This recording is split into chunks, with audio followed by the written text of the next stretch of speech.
ये आकाशवाणी रायपुर है। प्रादेशिक समाचार बुलेटिन के साथ मैं लता देवी चौहान।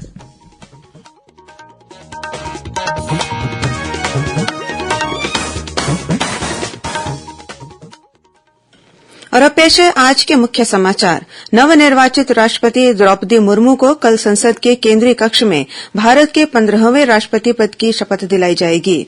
केंद्र सरकार ने भारतीय ध्वज संहिता में संशोधन करते हुए खुले में तथा निजी मकानों या भवनों पर दिन रात तिरंगा फहराने की अनुमति दे दी है। केंद्र के समान महंगाई भत्ते की मांग को लेकर प्रदेश के सरकारी कर्मचारी कल से 5 दिनों तक हड़ताल पर रहेंगे और मौसम विभाग ने कल प्रदेश में 1-2 स्थानों पर गरज चमक के साथ भारी वर्षा होने की दी चेतावनी।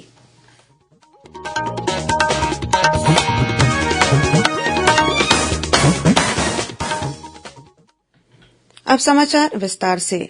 नवनिर्वाचित राष्ट्रपति द्रौपदी मुर्मू को कल सुबह 10:15 बजे संसद के केंद्रीय कक्ष में भारत के 15वें राष्ट्रपति पद की शपथ दिलाई जाएगी। राष्ट्रपति रामनाथ कोविंद और नवनिर्वाचित राष्ट्रपति द्रौपदी मुर्मू पारंपरिक रूप से समारोह में केंद्रीय कक्ष पहुंचेंगे। प्रधान न्यायाधीश एनवी रमन श्रीमती मुर्मू को शपथ दिलाएंगे। इस अवसर पर राज्यसभा के सभापति एम वेंकैया नायडू, प्रधानमंत्री नरेन्द्र मोदी, लोकसभा अध्यक्ष ओम बिरला, केंद्रीय मंत्री, विभिन्न राज्यों के राज्यपाल और मुख्यमंत्री, राजनयिक मिशन प्रमुख, संसद सदस्य तथा प्रमुख सैन्य और अन्य अधिकारी केंद्रीय कक्ष में उपस्थित रहेंगे।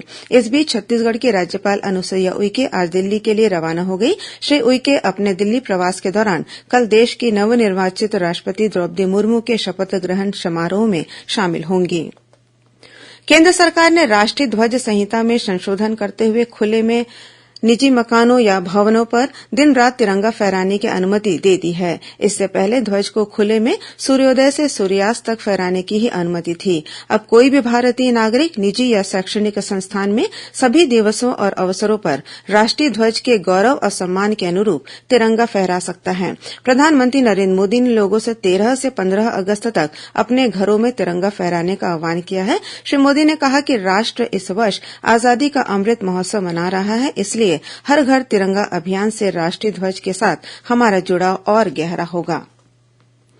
छत्तीसगढ़ कर्मचारी अधिकारी फेडरेशन के बैनर तले कल से 5 दिनों तक सरकारी कर्मचारी हड़ताल पर रहेंगे। ये कर्मचारी केंद्र सरकार के कर्मचारियों के समान 34% महंगाई और गृह भाड़ा भत्ते की मांग कर रहे हैं। इस हड़ताल में 80 से ज्यादा कर्मचारी संगठनों के शामिल होने की संभावना है। छत्तीसगढ़ कर्मचारी अधिकारी फेडरेशन के संयोजक कमल वर्मा ने बताया कि फेडरेशन के बैनर तले सभी कर्मचारी संगठन एकजुट हैं। सभी कर्मचारियों ने अपने अपने कार्यालय और विभाग प्रमुखों को अवकाश की सूचना दे दी है। अपनी मांगों के समर्थन में सभी एकजुट होकर प्रदर्शन करेंगे। उन्होंने बताया कि मंत्रालय में राजपत्रित अधिकारियों से लेकर चतुर्थ श्रेणी के कर्मचारी तक सभी हड़ताल में शामिल होंगे। ऐसी स्थिति जिला स्तरीय दफ्तरों में भी रहेगी। श्री वर्मा ने बताया कि इस प्रदर्शन में शिक्षक संगठन भी शामिल हो रहे हैं, जिसके कारण स्कूलों में पढ़ाई के साथ साथ खेलकूद और मध्यान्ह भोजन के भी प्रभावित होने की संभावना है। स्वामी विवेकानंद तकनीकी विश्वविद्यालय में होने वाली परीक्षाएं स्थगित कर दी गई हैं। आजादी के अमृत महोत्सव के तहत आजादी की रेलगाड़ी और स्टेशनों कार्यक्रम का आज समापन हुआ। समापन समारोह में केंद्रीय संसदीय कार्य मंत्री प्रहलाद जोशी, रेल, कोयला और खान राज्य मंत्री राव साहब पाटिल, दानवे कपड़ा राज्य मंत्री दरसाना जरदोश और सामाजिक न्याय तथा अधिकारिता राज्य मंत्री शामिल हुए। समारोह में रेलवे बोर्ड के अध्यक्ष और मुख्य कार्यकारी अधिकारी वीके त्रिपाठी भी मौजूद थे।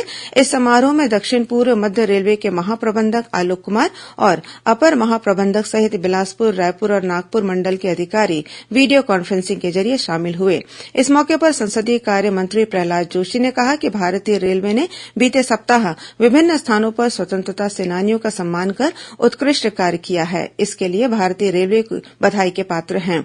स्वतंत्रता सेनानियों के अनुभव से युवा पीढ़ी में देशभक्ति की भावना जागृत होगी। कार्यक्रम में वीडियो कॉन्फ्रेंसिंग के माध्यम से स्वतंत्रता सेनानियों और उनके परिवार के सदस्य भी शामिल हुए। इस दौरान स्वतंत्रता आंदोलन से जुड़े देशभर में 75 स्टेशनों और 27 ट्रेनों के महत्व पर प्रकाश डालते हुए रेलवे द्वारा तैयार की गई एक फिल्म दिखाई गई। साथ ही रेलवे के कलाकारों द्वारा नुक्कड़ नाटक का प्रदर्शन भी किया गया। इधर दक्षिण पूर्व मध्य रेलवे में भी अनेक कार्यक्रमों का आयोजन किया जा रहा है। इसी कड़ी में आज बिलासपुर में वृक्षारोपण कार्यक्रम का आयोजन किया गया। इसका शुभारंभ महाप्रबंधक आलोक कुमार और सैकड़ों के अध्यक्ष डॉक्टर विनीता जैन ने की। इस मौके पर उपस्थित रेलवे के अधिकारियों और कर्मचारियों ने अशोक, नीम, कटहल सहित 100 से अधिक पौधे लगाए। इस दौरान लोगों को फलदार और छायादार पौधों का वितरण भी किया गया। रायपुर नगर निगम ने डेंगू और मलेरिया जैसी जल जनित बीमारियों से निपटने के लिए तैयारियां शुरू कर दी हैं। इसके लिए निगम के स्वास्थ्य अधिकारी समेत 11 अधिकारियों के मोबाइल नंबर सार्वजनिक किए गए हैं। कोई भी नागरिक अपने घरों के आसपास कीटनाशक दवा के छिड़काव के लिए इन अधिकारियों से संपर्क कर सकते हैं। साथ ही स्वास्थ्य अधिकारी विजय पांडेय के मोबाइल नंबर 7247753252 से भी संपर्क कर सकते हैं। प्रादेशिक समाचार आप आकाशवाणी रायपुर से सुन रहे हैं। छत्तीसगढ़ की खबरों से है आपका वास्ता और खबरों की विश्वसनीयता से है हमारा वास्ता। आकाशवाणी समाचार रायपुर के प्रादेशिक समाचार बुलेटिन के साथ ही हमारे समसामयिक कार्यक्रम आप रेडियो के अलावा अपने मोबाइल पर भी सुन सकते हैं। आकाशवाणी समाचार फेसबुक, ट्विटर और यूट्यूब पर भी उपलब्ध है। हमारा Facebook page Chhattisgarh news on AIR, Twitter handle CGAIR news और हमारा यूट्यूब चैनल है छत्तीसगढ़ AIR न्यूज। तो अब रेडियो के साथ ही आपके मोबाइल के जरिए भी हम पहुंच रहे हैं आप तक। छत्तीसगढ़ की हर खबर के लिए सुनते रहिए आकाशवाणी समाचार। और अब आगे बढ़ते हैं बाकी के समाचारों की ओर। सुकमा जिले के गोगुंडा पहाड़ी पर 2 दिन पहले सुरक्षा बलों और माओवादियों के बीच हुई मुठभेड़ में मारे गए माओवादी की शिनाख्ती कर ली गई है। पुलिस अधीक्षक सुनील शर्मा ने बताया कि मृत माओवादी मड़कम हांदा केरलापाल एरिया कमेटी का सदस्य था और वह कई बड़ी घटनाओं में शामिल था। इस पर 2 लाख रुपए का इनाम भी घोषित था। उन्होंने बताया कि इस मुठभेड़ में 2 और माओवादियों के घायल होने की खबर है, जिनकी तलाश की जा रही है। उधर बीजापुर जिले के पदेड़ा में आज माओवादियों ने 3 वाहनों को आग के हवाले कर दिया। इनमें एक जेसीबी और पिकअप वाहन शामिल हैं। ये वाहन केबल बिछाने के काम में लगे हुए थे। माओवादियों ने मजदूरों के साथ मारपीट भी की। रायगढ़ जिले के घड़घोड़ा वन परिक्षेत्र के ग्राम बटुरा कछार में आज हाथियों के हमले में एक महिला की मौत हो गई। वन अमले ने इसकी सूचना हाथी सहायता केन्द्र रायगढ़ को दे दी है। वहीं इसी जिले के धरमजयगढ़ वनमंडल क्षेत्र के अंतर्गत लैलूंगा वन परिक्षेत्र के भुकुर्रा के जंगल में 6 हाथियों का दल विचरण कर रहा है। वन विभाग ने ग्रामीणों को जंगल की ओर नहीं जाने की सलाह दी है। डाकघर स्पीड पोस्ट सेवा में छत्तीसगढ़ परिमंडल को देश में पहला स्थान मिला है। इस उपलब्धि के लिए रायपुर संभाग के सहायक अधीक्षक सौरभ श्रीवास्तव ने सभी अधिकारियों और कर्मचारियों को बधाई दी है। कल रायपुर में आयोजित एक कार्यक्रम में रायपुर संभाग में बीते वित्तीय वर्ष में उत्कृष्ट सेवा देने वाले 110 कर्मचारियों और अभिकर्ताओं को पुरस्कृत किया गया। यह पुरस्कार डाक जीवन बीमा, ग्रामीण डाक जीवन बीमा, व्यवसाय विकास, डाकघर अल्प बचत योजनाओं और CSC सर्विसेज में उत्कृष्ट प्रदर्शन के लिए दिए गए हैं।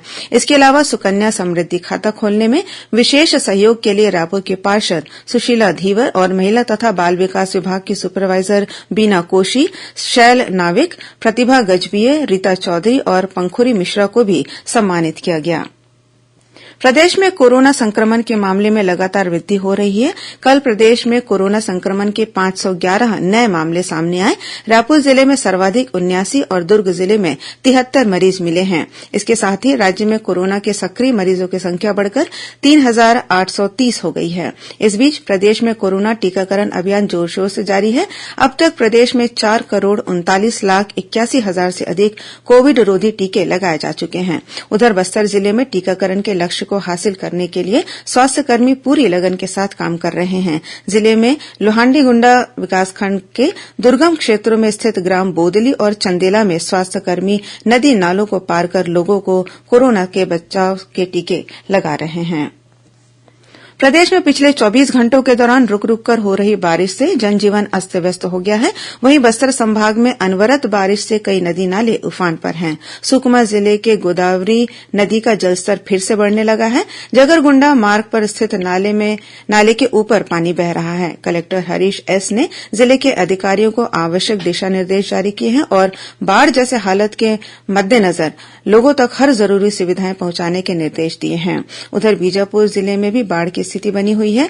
तोयनार तेलमपारा में विद्युत पोल के सहारे नाला पार करने के दौरान पैर फिसलने से 6 साल की एक बच्ची की मौत हो गई। इस बीच मौसम विभाग ने कल प्रदेश में हल्की से मध्यम वर्षा होने अथवा गरज चमक के साथ छींटे पड़ने की संभावना जताई है। साथ ही 1-2 स्थानों पर गरज चमक के साथ भारी वर्षा होने की चेतावनी दी गई है।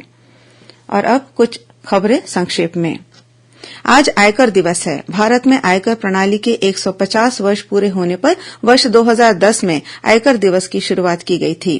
प्रयास आवासीय विद्यालयों की कक्षा 10वीं में प्रवेश के लिए आगामी 27 जुलाई तक आवेदन पत्र आमंत्रित किए गए हैं। इसके लिए 31 जुलाई को जगदलपुर में चयन परीक्षा आयोजित की जाएगी।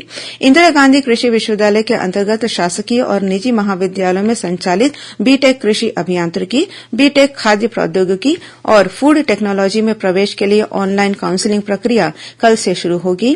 और राजनांदगांव जिले में खैरागढ़ ब्लॉक के नवागांव बांध में डूबे युवक के शव को बाहर निकाल लिया गया है। यह युवक अपने साथियों के साथ बांध में मछली बीज डालने पहुंचा था। अंत में मुख्य समाचार एक बार फिर। नवनिर्वाचित राष्ट्रपति द्रौपदी मुर्मू को कल संसद के केंद्रीय कक्ष में भारत के 15वें राष्ट्रपति पद की शपथ दिलाई जाएगी। केंद्र सरकार ने भारतीय ध्वज संहिता में संशोधन करते हुए खुले में तथा निजी मकानों या भवनों पर दिन रात तिरंगा फहराने की अनुमति दे दी है। केंद्र के समान महंगाई भत्ते की मांग को लेकर प्रदेश के सरकारी कर्मचारी कल से 5 दिनों तक हड़ताल पर रहेंगे। और मौसम विभाग ने कल प्रदेश में 1-2 स्थानों पर गरज चमक के साथ भारी वर्षा होने की चेतावनी दी है। इसी के साथ प्रादेशिक समाचार बुलेटिन समाप्त हुआ। नमस्कार।